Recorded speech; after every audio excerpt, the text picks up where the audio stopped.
To somebody at their lowest moment right now watching this video, what do you say to them? There's only one way, one direction. If you're at the bottom, there's only one way, but you got to look up. And when you look up, there's somebody there waiting for you. His name is God. And he's there with a hand, reaching out, waiting for you to take control of your life. Because I learned one very important lesson. Your relationship with God is like that of a captain and a crew member. One rows, the other one steers. But it's very interesting because many times in our life, we want to get confident and cocky and arrogant. And God says, I steer, but I do not row. We need to put in the work and God will guide. And that's the greatest lesson I've learned. I would say ask her out. No matter who she is, whether she's a job or a new city or a actual person.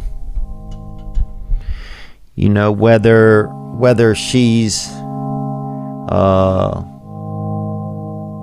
an opportunity or a fear. If you're afraid of heights, ask her out. A lot of times I'll be in a 200-mile run or something like that, and I'm all jacked up. Body's broken, mind's broken, spirit's broken. I started to say, what if I can pull this off? When I first walked into the Navy SEAL recruiter's office, he looked at me and said, there's only been 35 African Americans in 70 years make it through. I said to myself, what if I can be the 36th? It's the what if I can pull off a fucking miracle. What if I can become someone that no one thinks I can be? And just me talking about that, I have the hair going up on my arms because it makes me just like, what if? I just want to remind you because I've spent a lot of time in my life sitting around wanting things to change, and not being able to make them change, and not thinking I could.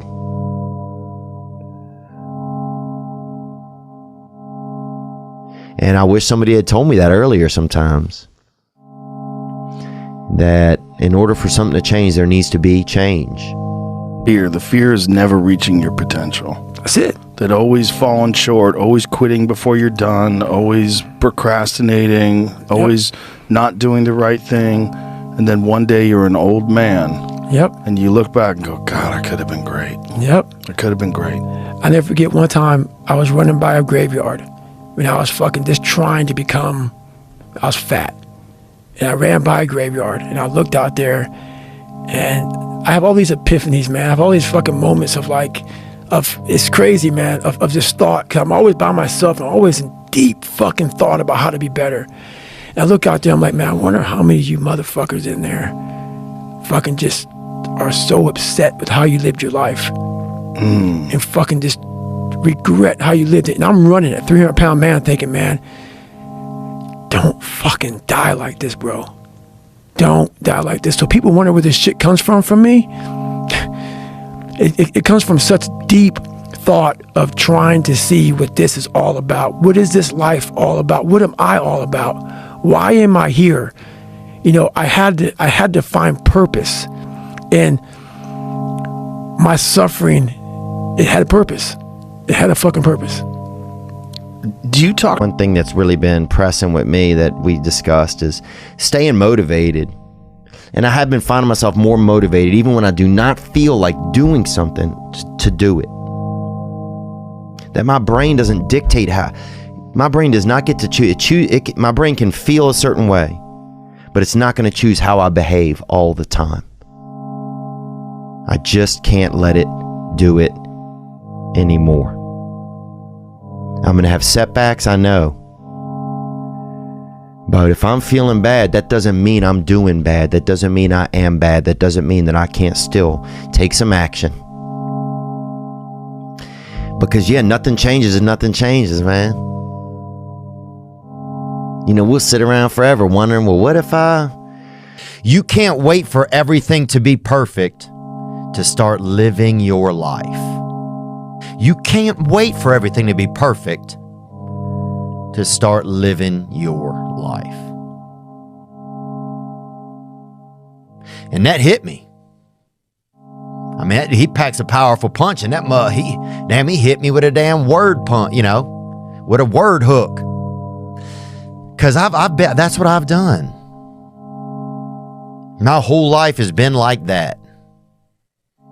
Inside of me, it has been, as soon as it's all lined up, I'm going to show you myself.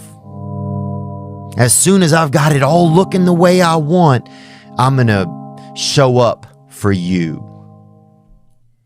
And for me. If you pan it down here, you see it's about 3 o'clock in the morning and there's not a car or a person in sight. If you pan over here, it's the same thing. Not a car or a person in sight.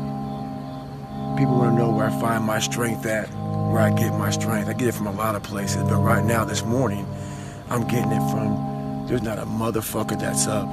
There's not a car, there's not a person. Everybody's in their bed, sleep, dreading that it's a Monday, hate it's a Monday, and I'm loving it. I'm loving that. Where everybody's getting weaker, I'm getting stronger. It's not about the running, the swimming, the push-ups, the sit-ups. It's about what those things do for your mentality. You don't get better on the daggone couch. You get better by coming out here and getting the fuck after it every daggone day. Stay hard.